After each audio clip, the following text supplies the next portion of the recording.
நாடு முழுக்க பல்வேறு குற்ற சம்பவங்கள் நடந்துட்டே தான் இருக்கு. காவல்துறையினரும் விசாரிச்சுட்டு தான் இருக்காங்க. அது மாதிரியான குற்றங்களின் தொகுப்பு தான் நிகழ்தகவு.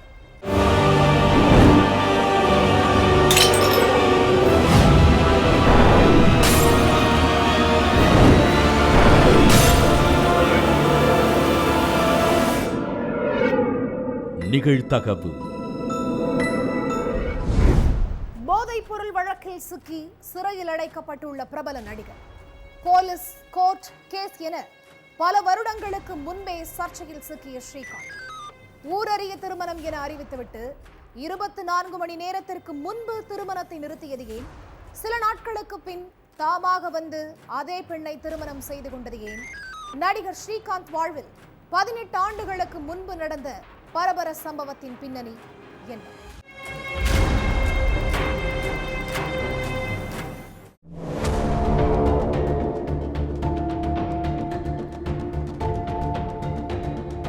போதைப் பொருள் பயன்படுத்தின வழக்கில் சிக்கி அரெஸ்ட் ஆகியிருக்கிற நடிகர் ஸ்ரீகாந்துக்கு போலீஸ் ஸ்டேஷன் கோர்ட் கேஸ் எதுவும் புதுசில்ல. இவர் 18 வருஷத்துக்கு முன்னாடியே பெரும் சர்ச்சையில சிக்கினத தமிழ் ரசிகர்கள் இன்னைக்கும் மறந்திருக்க மாட்டாங்க. 2002ஆம் ஆண்டு வெளியான ரோஜா கூட்டம் படம் மூலமா தமிழ் சினிமாவில் காலெடுத்து வச்சவர் தான் இந்த ஸ்ரீகாந்த். முதல் படமே ஸ்ரீகாந்துக்கு பெரும் பெயரையும் புகழையும் வாங்கி கொடுத்துச்சு. அதுலயும் அந்த படத்துல இடம்பெற்ற ஆப்பிள் பெண்ணே நீ யாரோங்கிற பாடல் ஒட்டுமொத்த தமிழ் ரசிகர்களையும் ஸ்ரீகாந்தை திரும்பி பார்க்க வச்சு. ஸ்ரீகாந்தோட அழகுக்கும் நடிப்புக்கும் அன்றைய காலகட்டத்துல பெண்கள் மத்தியில மிகப்பெரிய கிரேஸ் இருந்துச்சு. இன்னைக்கு உச்ச நடிகர்கள்ல ஒருவராய் இருக்க வேண்டிய ஸ்ரீகாந்த் தமிழ் சினிமாவில் தேடி கண்டுபிடிக்கிற அளவுக்கு ஒரு மூலையில இருக்கிறதுக்கு 2007 நடந்த அந்த சம்பவமும் முக்கிய காரணம். சினிமாவில் என்ட்ரியான கொஞ்ச நாள்லயே ஸ்ரீகாந்தும் அவர் கூட நடிச்ச ஒரு நடிகையும் காதலிக்கிறதா சொல்லப்பட்டுச்சு. ஸ்ரீகாந்தோட காதல் பத்தின நியூஸ் வந்த கொஞ்ச நாள்லயே காதல் பிரேக்கப் அப்படிங்கிற தகவலும் காட்டு தீயா பரவச்சு. லவ் பிரேக்கப் ஆனதுனால சோக முகமா இருந்த ஸ்ரீகாந்த் நண்பர்களோட நைட் பார்ட்டிக்கு போயிருக்காரு. அப்பதான் நடிகை ஒருத்தவங்க மூலமா சென்னையை சேர்ந்த வந்தனாங்கிற பெண் கூட ஸ்ரீகாந்துக்கு பழக்கம் ஏற்பட்டிருக்கு. நல்ல நண்பர்களா பழகின ஸ்ரீகாந்தும் வந்தனாவும் நாளடைவில் ஒருத்தருக்கொருத்தரை காதலிக்க ஆரம்பிச்சிருக்காங்க. ஆனா இவங்க காதலுக்கு ஸ்ரீகாந்தோட பெற்றோர் கடும் எதிர்ப்பு தெரிவிச்சிருக்காங்க. அந்த டைம்ல ஸ்ரீகாந்த் தெலுங்கு படத்துல நடிச்சிட்டு இருந்தாரு. அப்போ ஆந்திரா தயாரிப்பாளர் மற்றும் அவரோட மனைவி மூலமா ஸ்ரீகாந்த் வந்தனா கழுத்துல ரகசியமா தாலி கட்டியிருக்காரு. அது மட்டும் இல்லாம அங்க உள்ள ரிஜிஸ்டர் ஆபீஸ்லயும் சட்டப்படி மேரேஜ் ரிஜிஸ்டர் பண்ணி இருக்காங்க. அதுக்கப்புறம் கிட்டத்தட்ட 3 மாசத்துக்கு மேல ஸ்ரீகாந்த் வந்தனா கூட ரகசியமா குடும்பம் நடத்திட்டு இருந்திருக்காரு. மகன் அவனோட காதல்ல உறுதியா இருந்ததை பார்த்த ஸ்ரீகாந்தோட பெற்றோர் ஒரு கட்டத்துல மகனோட காதலுக்கு கிரீன் சிக்னல் கொடுத்து கல்யாணத்துக்கு ஏற்பாடு பண்ணி இருக்காங்க. ஊரை கூட்டி நிச்சயதார்த்தம் பண்ணதோட கல்யாணத்துக்கு நாளும் குறிச்சாங்க. இதுக்கிடையில வந்தனாவோட குடும்பத்தினர் மேல ஏகப்பட்ட மோசடி புகார் எழுந்திருக்கு. சென்னை அண்ணா சாலையில ஸ்பென்சர் பக்கத்துல உள்ள ஒரு தேசிய மயமாக்கப்பட்ட பேங்க்ல வந்தனாவோட சகோதரர் 10 கோடி ரூபாய் கடன் வாங்கி இருக்கார். ஆனா கடனுக்கு அவர் கொடுத்த டாக்குமெண்ட்ஸ் எல்லாமே போலின்னு பேங்க்ல கண்டுபிடிச்சிட்டாங்க. ஃபுல்லா போலி டாக்குமெண்ட்ஸை கொடுத்து பேங்கை ஏமாத்தி 10 கோடி ரூபாய் மோசடி பண்ணதா சம்பந்தப்பட்ட வங்கி நிர்வாகம் போலீஸ் ஸ்டேஷன்ல கம்ப்ளைண்ட் கொடுத்திருக்காங்க. பேங்க்ல யாராவது இப்படி போலி டாக்குமெண்ட்ஸை கொடுத்து பெரிய தொகை கடனா வாங்கிட்டு ஏமாத்த பார்த்தா அவங்க பேர்லயோ இல்ல அவங்களுக்கு நெருக்கமானவங்க பேர்லயோ எந்தெந்த ஊர்ல என்னென்ன சொத்து இருக்குங்கிறத கண்டுபிடிச்சு சொல்றதுக்காக ஒரு ஸ்பெஷல் டீம் இருக்கு. அந்த டீம்ல உள்ள ஆபீசர்ஸ் இந்த விஷயத்துக்குள்ள என்ட்ரி ஆகி வந்தனாவோட சகோதரர் பேர்லயோ இல்ல அவங்க குடும்ப உறுப்பினர்கள் பேர்லயோ வேற எங்கேயாவது அசையும் மற்றும் அசையா சொத்துகள் இருக்காங்கிறத ஆய்வு பண்ணி இருக்காங்க. அப்பதான் வந்தனாவோட அப்பா பேர்ல ஊட்டியில 18 ஏக்கர்ல ஒரு காலேஜ் இருக்கிறது தெரிய வந்திருக்கு. அந்த காலேஜ்ல வந்தனாவும் அவரது சகோதரரும் இயக்குனர்களா இருந்திருக்காங்க. அப்பாடான்னு நிம்மதி பெருமூச்சு விட்ட வங்கி நிர்வாகம் அந்த காலேஜை ஏலம் விட முடிவு பண்ணாங்க. இதுக்கிடையில காலேஜ் வங்கி நிர்வாகம் ஏலம் விடுறத தடுக்க வந்தனாவோட குடும்பத்தினர் சுப்ரீம் கோர்ட் வரைக்கும் போனாங்க. ஆனா இந்த கேஸ்ல பேங்குக்கு ஆதரவா தீர்ப்பு வந்ததுனால ஊட்டியில உள்ள காலேஜ வங்கி நிர்வாகம் ஏலம் விட போறதா அறிவிச்சாங்க. தற்போதைய ஆளுங்கட்சி எம்பி ஒருத்தர் தான் அப்போ அந்த காலேஜை வாங்கினாரு. அதை வச்சு பேங்குக்கு வர வேண்டிய கடன் தொகையும் கரெக்டா வந்து சேர்ந்துருச்சு. இந்த பிரச்சனையெல்லாம் உச்சத்துல இருக்கும்போதுதான் ஸ்ரீகாந்துக்கும் வந்தனாவுக்கும் கல்யாண ஏற்பாடுகள் தடபடலா நடந்துட்டு இருந்துச்சு. வந்தனாவோட குடும்பம் மேல மோசடி கம்ப்ளைண்ட் ஃபைல் ஆன விஷயம் தெரிஞ்சு மோசடி குடும்பத்தை சேர்ந்த ஒரு பொண்ணத்தான் நடிகர் ஸ்ரீகாந்த் கல்யாணம் பண்ணிக்க போறாருன்னு ஒரு வார பத்திரிகையில கவர் ஸ்டோரி வெளியாச்சு. ஸ்ரீகாந்த் வந்தனா ஜோடிக்கு கல்யாணம் நடக்கவிருந்த முந்தைய நாள் தான் இந்த கட்டுரை வெளியாகி பெரும் அதிர்வலைகளை ஏற்படுத்துச்சு. விஷயத்தை கேள்விப்பட்டு ஷாக்கான ஸ்ரீகாந்தோட பெற்றோர் இப்படிப்பட்ட குடும்பத்தை சேர்ந்த பொண்ணை எங்க மகனுக்கு கட்டி வைக்க மாட்டோம்னு சொல்லி கல்யாணத்தையே நிறுத்திட்டாங்க. கல்யாணம் நின்னதுனால கடுப்பான வந்தனா பெட்டி படுக்கையை தூக்கிக்கிட்டு நேரா ஸ்ரீகாந்த் வீட்டுக்குள்ள போய் உட்கார்ந்து போராட்டம் நடத்தினாங்க. அது மட்டும் இல்ல, ஸ்ரீகாந்த் என் கழுத்துல தாலி கட்டி 3 மாசம் ரகசியமா குடும்பம் நடத்திட்டு இப்போ அது இதுன்னு காரணம் சொல்லி ஏமாத்த பாக்குறதா வடபழனி போலீஸ் ஸ்டேஷன்ல கம்ப்ளைண்ட் கொடுத்துட்டாங்க. சட்டப்படி ரிஜிஸ்டர் பண்ண மேரேஜ் சர்டிபிகேட் வந்தனா கையில இருந்ததால ஸ்ரீகாந்த் வீட்டுக்கு வந்த போலீசால வந்தனாவை வெளியேற்ற முடியல. காதலிச்ச பொண்ண ஸ்ரீகாந்த் ஏமாத்திட்டாருங்கிறது தான் அந்த நேரத்துல ஊடகங்கள்ல தலைப்பு செய்தியாவே இருந்துச்சு. இது சம்பந்தமா செய்தியாளர்கள் கிட்ட பேசின காவல்துறை அதிகாரி ஒருத்தர் தேவைப்பட்டா ஸ்ரீகாந்த் அரெஸ்ட் பண்ணி விசாரிப்போம்னு சொன்னது பெரும் பரபரப்பை ஏற்படுத்துச்சு. அரெஸ்ட் ஆகிறதுக்குள்ள பிரச்சனையை முடிவுக்கு கொண்டு வந்துடணும்னு நினைச்ச ஸ்ரீகாந்த் வாலண்டரியா பேச்சுவார்த்தைக்கு வந்து வந்தனாவை கல்யாணம் பண்ணி பிரச்சனைக்கு ஃபுல் ஸ்டாப் வச்சாரு. இந்த பிரச்சனை முடிவுக்கு வந்த மாதிரியே ஸ்ரீகாந்தோட கேரியரும் முடிவுக்கு வந்துருச்சு. ஜொலிக்கிற நட்சத்திரமா இருந்த ஸ்ரீகாந்துக்கும் இந்த சம்பவத்துக்கு அப்புறம் பெரிய அளவுல சினிமா வாய்ப்புகளே வராம போச்சு. இதெல்லாம் நடந்தது 2007. இப்போ 18 வருஷத்துக்கு அப்புறம் போதைப்பொருள் பயன்படுத்தின வழக்குல சிக்கி நடிகர் ஸ்ரீகாந்த் திரும்பவும் போலீஸ், கோர்ட், கேஸ்னு பரபரப்பான கண்டென்ட்டாக மாறியிருக்கார். திரையுலகில நடக்கிற பல மர்ம விஷயங்களை பத்தி தொடர்ந்து பேசிட்டு வர பாடகி சுசித்ரா சமீபத்திய இன்டர்வியூல தமிழ் திரையுலகில பல நடிகர்கள் போதைப் பொருட்கள் பயன்படுத்துறதா சொல்லி இருந்தாங்க. அவங்க குறிப்பிட்டு சொன்ன நடிகர்கள்ல ஸ்ரீகாந்தும் ஒருத்தர். அப்போ சுசித்ரா பேசின வீடியோ தமிழ் சினிமாவில பேசு பொருளா மாறுச்சு. சுசித்ரா சொன்ன மாதிரியே இப்போ ஸ்ரீகாந்த் போதைப் பொருள் வழக்குல சிக்கி அரெஸ்ட் ஆகி இருக்காரு. சுசித்ரா சொன்ன நடிகர்களோட லிஸ்ட்ல தமிழ் சினிமாவில டாப்ல இருக்கிற ஒரே நடிகரோட பேரும் குறிப்பிடப்பட்டிருந்துச்சு. ஏற்கனவே ஸ்ரீகாந்தை தொடர்ந்து பல நடிகர் நடிகைகள் சிக்குவாங்கன்னு சொல்லப்படுற நேரத்துல அடுத்த குறி அந்த உச்சபட்ச நடிகருக்குத்தானோ அப்படின்னு பரபரப்பா பேசப்படுது.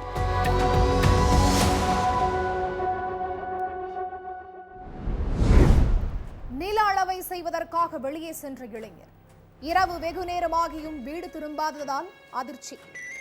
4 நாட்களுக்கு பின் கால்வாயில் சடலமாக கிடந்த கொடூரம்.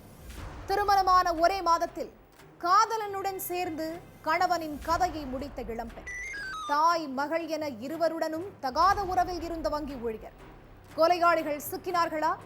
தலை சுற்ற வைக்கும் கொடூர சம்பவத்தின் பின்னணி என்ன?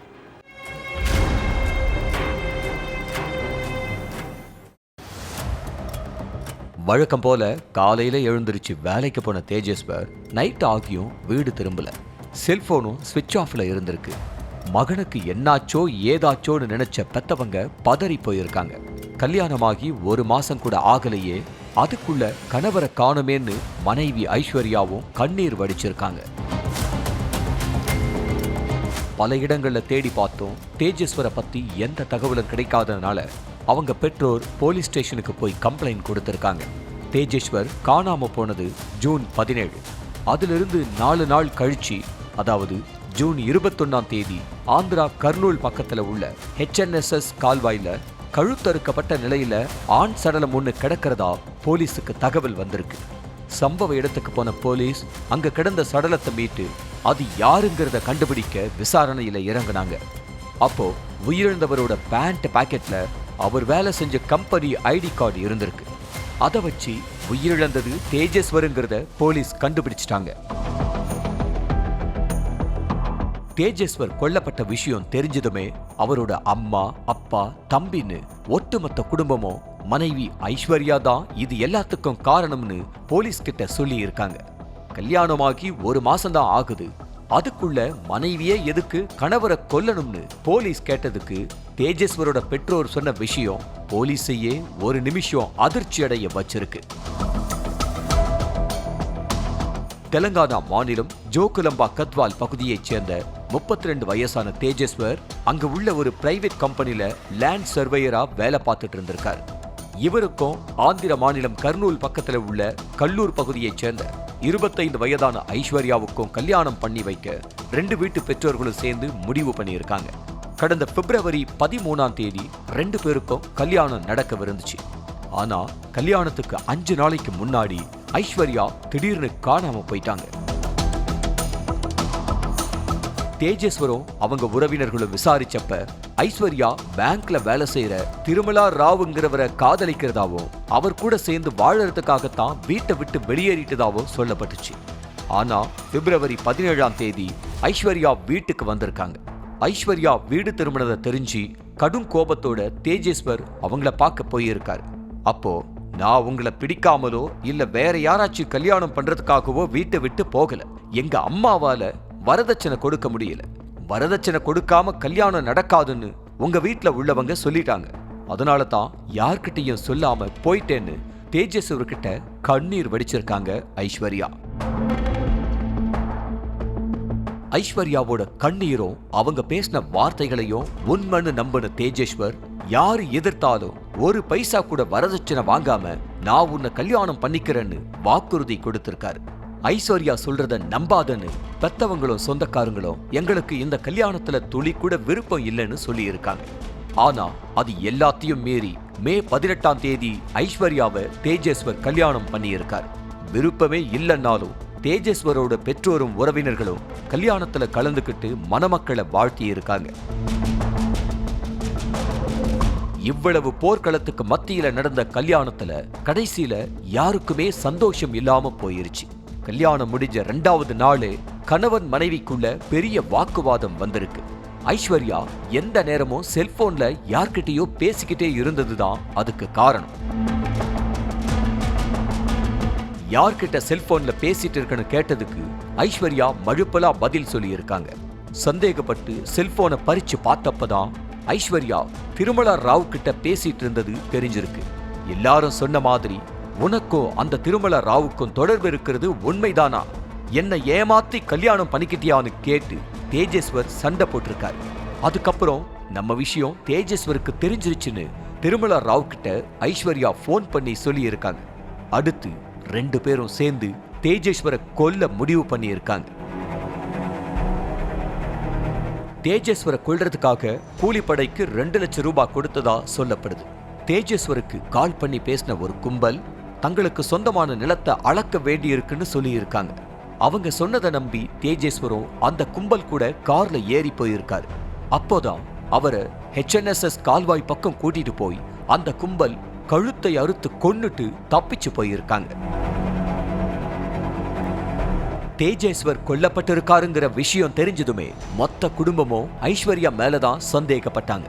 அதனால போலீஸ் ஐஸ்வர்யாவோட செல்போனை வாங்கி செக் பண்ணப்ப கல்யாணமான மே 18ஆம் தேதியிலிருந்து ஜூன் 17ஆம் தேதி வரைக்கும் 1 மாசத்துல மட்டும் கிட்டத்தட்ட 2000 முறைக்கு மேல திருமலா ராவுக்கு கால் பண்ணி பேசி இருக்கிறது தெரிய வந்துச்சு.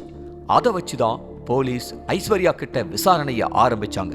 போலீஸோட கிடுக்குப்பிடி விசாரணையில ஐஸ்வர்யா எல்லா உண்மையையும் சொல்லிட்டாங்க.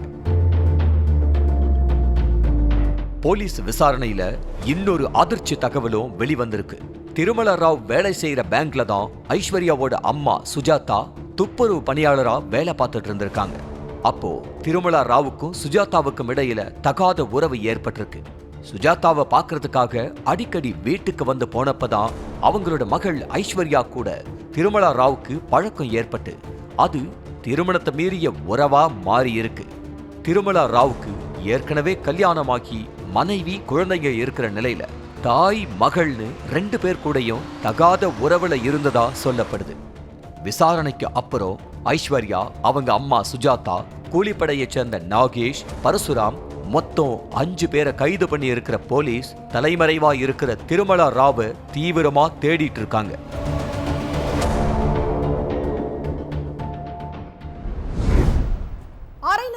கோலத்தில் வீட்டுக்குள் உயிரிழந்து கிடந்த மூதாட்டி. 4 நாட்களாக அழுது நாடகமாடிய பேரன். அடுத்து வந்த போஸ்ட்மார்ட்டம் ரிப்போர்ட்டால் அதிர்ச்சி. சொந்த பேரனை பாட்டியை பாலியல் பலாத்காரம் செய்து பணத்தை திருடிச் சென்றது அம்பலம். தாய் போல வளர்த்து ஆளாக்கிய பாட்டியை நாசம் செய்த கொடூர பேரன் போலீசில் பிடிபட்டானா? பின்னணி என்ன?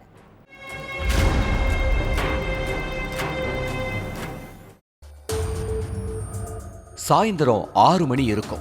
74 வயசு மூதாட்டி அரை நிர்வாண கோலத்துல வீட்டுக்குள்ள உயிரிழந்து கிடந்திருக்காங்க.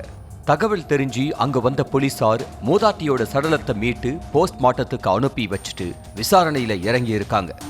ஊருக்குள்ள சிசிடிவி கேமரா இல்லாததுனால மூதாட்டி வீட்டுக்கு யார் வந்தான்னு கண்டுபிடிக்க முடியல.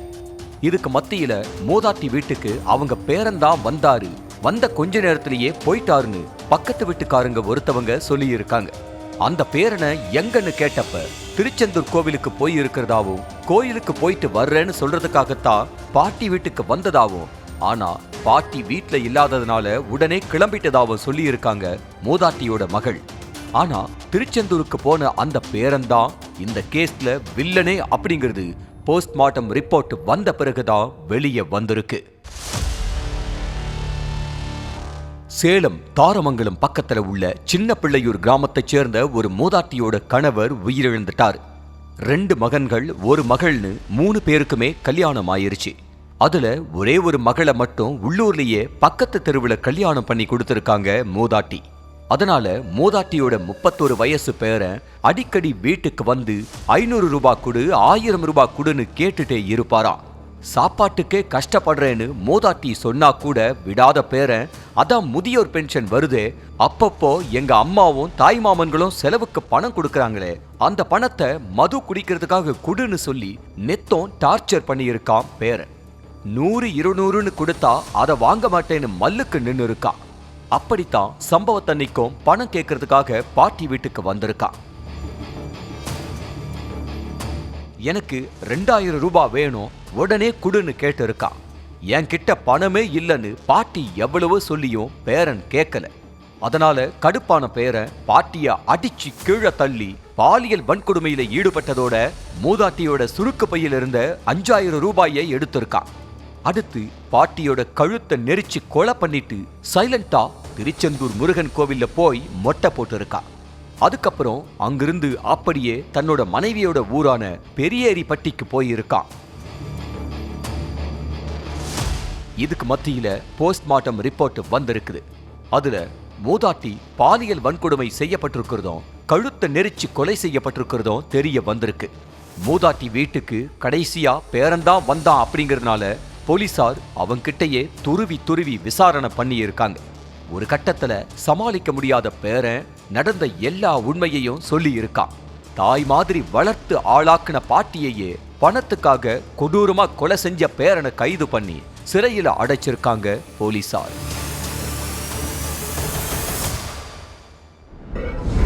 கருத்து வேறுபாடு காரணமாக வழக்கறிஞரான கணவரை பிரிந்து சென்ற மனைவி. வார இறுதியில் மட்டும் அப்பாவை பார்க்க வந்த 4 வயது மகள். தனது வீட்டில் வேலை பார்த்த பெண்ணுடன் வழக்கறிஞருக்கு ஏற்பட்ட தகாத உறவு. சொகுசு வாழ்க்கைக்கும் சொத்துக்கும் ஆசைப்பட்டு வழக்கறிஞரின் மகளை தண்ணீரில் அமுக்கி கொலை செய்துவிட்டு அழுது ஆக்டிங் செய்த கொடூர பணிப்பெண். 8 ஆண்டுகளாக விசாரணையில் இருந்த வழக்கு. தற்போது நீதிமன்றம் வழங்கிய தீர்ப்பு என்ன?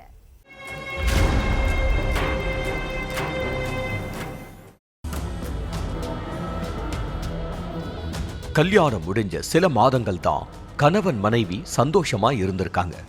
அதுக்கப்புறம் கணவன் வீட்டுக்கு லேட்டா வந்தா சண்டை, மனைவி அடிக்கடி செல்போன்ல பேசினா சண்டை, ஏன் சொந்த பந்தங்கள் கிட்ட யார்கிட்டயுமே பேசக்கூடாதா, அவங்க வீட்டுல நடக்கிற எந்த நல்லது கெட்டதுக்கும் போக கூடாதா, அவங்களுக்கு எந்த உதவியும் செய்யக்கூடாதான்னு எதுக்கெடுத்தாலும் சண்டை நடந்திருக்கு. நித்தம் சண்டை வந்ததால 2 பேருக்குமே ஒத்து போகல. அதனால பிரிஞ்சு வாழ்ந்துட்டு இருக்காங்க. டைவர்ஸுக்கும் 2 பேரும் விண்ணப்பிச்சிருக்காங்க. தாய் கூட இருந்த 4 வயசு குழந்தை வார கடைசியில 2 நாள் மட்டும் அப்பா வீட்டுக்கு வந்து போயிருக்காங்க. வாரத்துல 2 நாளாவது அப்பா கூட இருக்கிறோமே அப்படின்னு சந்தோஷமா இருந்த குழந்தையோட உசுறு அதே வார கடைசியிலேயே போகும்னு யாரும் நினைச்சிருக்க மாட்டாங்க. காஞ்சிபுரம் குன்றத்தூர் பகுதியைச் சேர்ந்தவர்தான் வழக்கறிஞர் தர்மலிங்கம் என்ற சரவணன். இவருக்கும் ஜெயந்திங்கிறவங்களுக்கும் கல்யாணம் ஆகி 4 வயசுல ஒரு மகள் இருந்திருக்காங்க. கணவன் மனைவிக்குள்ள ஒத்து போகாததுனால தன்னோட தாய் வீட்டுக்கு போயிட்டாங்க ஜெயந்தி. அதனால சமையல் பண்ணி தர்றது, துணி துவைக்கிறது, பாத்திரம் கழுவுறதுன்னு வீட்டு வேலைக்கு ஒரு பொண்ணை தேடி இருக்காரு சரவணன். அப்போ அரக்கோணத்தை சேர்ந்த ஆஷா ராணிங்கிறவங்க சரவணன் வீட்டுல வேலைக்கு சேர்ந்திருக்காங்க. மனைவி இல்லாம தனிமையில் இருந்த சரவணனுக்கு ஆஷா ராணி கூட தகாத உறவு ஏற்பட்டிருக்கு. சொந்த வீடு, சொல்லிக்க சொத்து பத்து, அதே நேரம் மனைவியும் பிரிஞ்சு போயிட்டதுனால சரவணனையே கல்யாணம் பண்ணிக்கலாம்னு கணக்கு போட்டிருக்காங்க ஆஷா ராணி. ஆனா அந்த கணக்குல இடையூறா இருந்தது சரவணனோட 4 வயசு மகள் தான். அந்த சிறுமி மட்டும் இல்லைன்னா சொத்து முழுக்க சிந்தாம சிதறாம நமக்கே கிடைச்சிரும்னு நினைச்ச ஆஷா ராணி அந்த சிறுமியை கொல்றதுக்கு பிளான் போட்டிருக்காங்க. வழக்கம் போல வார கடைசியில அப்பாவோட இருக்கிறதுக்காக வந்திருக்காங்க சரவணனோட மகள். சரவண எப்படா வெளியே போவாருன்னு காத்துக்கிட்டு இருந்திருக்காங்க ஆஷா ராணி. நினைச்ச மாதிரியே சரவணனும் கடைக்கு போயிருக்காரு. அப்ப வாளி நிறைய தண்ணீரை பிடிச்சு அதுல அமுக்கி எடுத்து சிறுமிய கொலை பண்ணியிருக்காங்க ஆஷா ராணி. அடுத்து எதுவுமே தெரியாத மாதிரி கிச்சன் போய் சமையல் பண்ணிட்டு இருந்திருக்காங்க. கடைக்கு போயிட்டு வீட்டுக்கு வந்து பாத்ரூம்ல போய் சரவணன் பார்த்தப்ப குழந்தை உயிரிழந்து கிடந்திருக்காங்க. ஐயோ, குழந்தைக்கு என்னாச்சு ஏதாச்சுன்னு அழுது ஆக்டிங் போட்டிருக்காங்க ஆஷா ராணி. ஆனா தகவல் தெரிஞ்சு அங்க வந்த ஜெயந்தி, என் மகள் உயிரிழப்புல சந்தேகம் இருக்குது, சரவணனும் ஆஷா ராணியும் சேர்ந்து கொலை பண்ணியிருக்கிறதா போலீஸ்ல புகார் கொடுத்திருக்காங்க. அதே நேரம் போஸ்ட்மார்டம் ரிப்போர்ட்டும் கொலை செய்யப்பட்டிருக்கிறதா வந்திருக்கு. விசாரிக்க வேண்டிய விதத்துல விசாரிச்சதும் நடந்த எல்லா உண்மையையும் ஒண்ணு விடாம ஒப்பிச்சிருக்காங்க ஆஷா ராணி. அதை கேட்டு சரவணனுக்குமே ஷாக்கு தான். தகாத உறவுல இருந்தது என்னவோ உண்மைதான். அதுக்காக என் மகளை கொலை செஞ்சுட்டு அவங்களோட வாழற அளவுக்கு நான் கொடூரன் இல்லைன்னு சரவணனும் அழுது புலம்பி இருக்காரு. இந்த சம்பவம் நடந்தது 2017. 8 வருஷமா காஞ்சிபுரம் முதன்மை மாவட்ட மற்றும் அமர்வு நீதிமன்றத்துல விசாரணையில இருந்தது இந்த வழக்கு. வசதியான வாழ்க்கைக்கும் சொத்துக்கும் ஆசைப்பட்டு பிஞ்சு உசிறுன்னு கூட பார்க்காம சிறுமிய கொலை செஞ்ச ஆஷா ராணிக்கு ஆயுள் தண்டனை விதிச்சு நீதிமன்றம் உத்தரவிட்டிருக்கு. 19 வயது இளைஞரை இன்ஸ்டா மூலம் காதலித்த 10ஆம் வகுப்பு மாணவன்.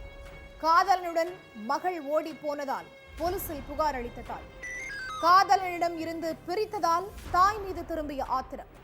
காதலன் மற்றும் காதலனின் தம்பியுடன் சேர்ந்து தனது தாயை கொலை செய்த மாணவி. போர்வையால் முகத்தை மூடி சுத்தியலால் தலையில் தாக்கி தாயை கொலை செய்த கொடூரம். பெற்ற தாயை கொலை செய்த மாணவியும் கொடூர காதலனும் சிக்கியது எப்படி? நடந்தது என்ன?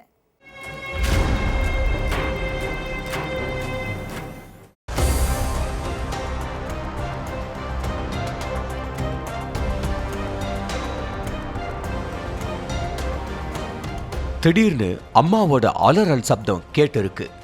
அப்போ பெட்ரூம்ல தூங்கிட்டு இருந்த இளைய மகள் என்னாச்சுன்னு வெளியே வந்திருக்காங்க. ஒண்ணுமில்ல, சப்தம் போடாதன்னு சொல்லி மூத்த மகள் இளைய மகளை பெட்ரூம்குள்ள அனுப்பி கதவை சாத்தி இருக்காங்க. ஆனாலும் இளைய மகள் கதவை திறங்கன்னு கத்திக்கிட்டே இருந்திருக்காங்க.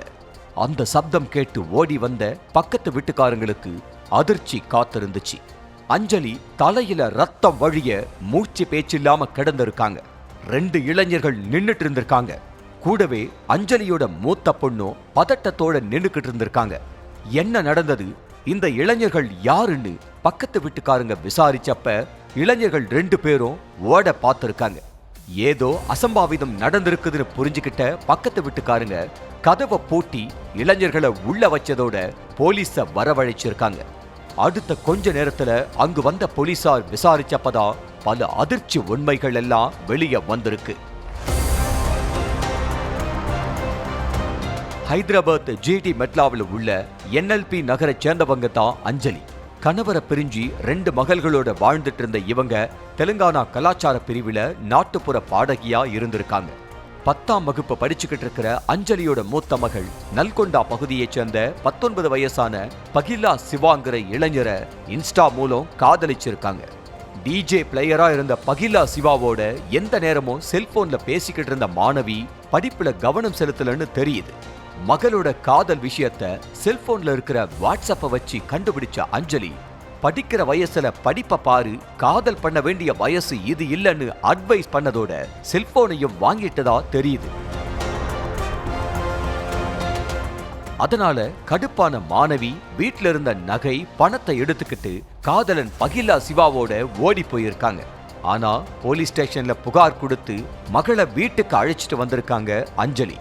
அதனால மாணவிக்கு தாய் மேல கோபம் இன்னும் அதிகமாயிருக்கு.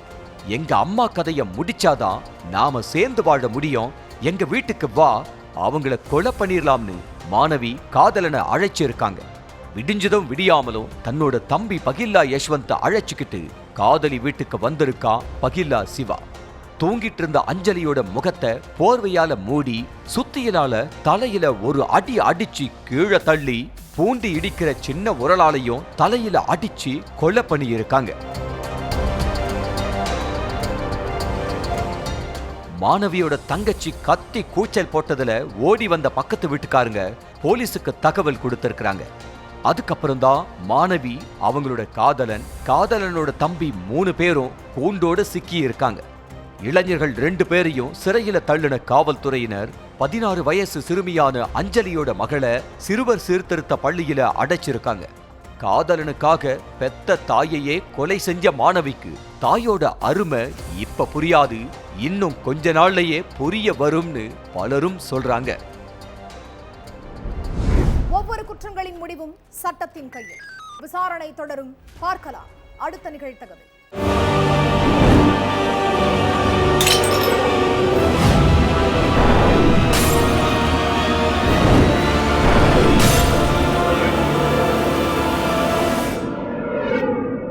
நிகழ்த்தகவு.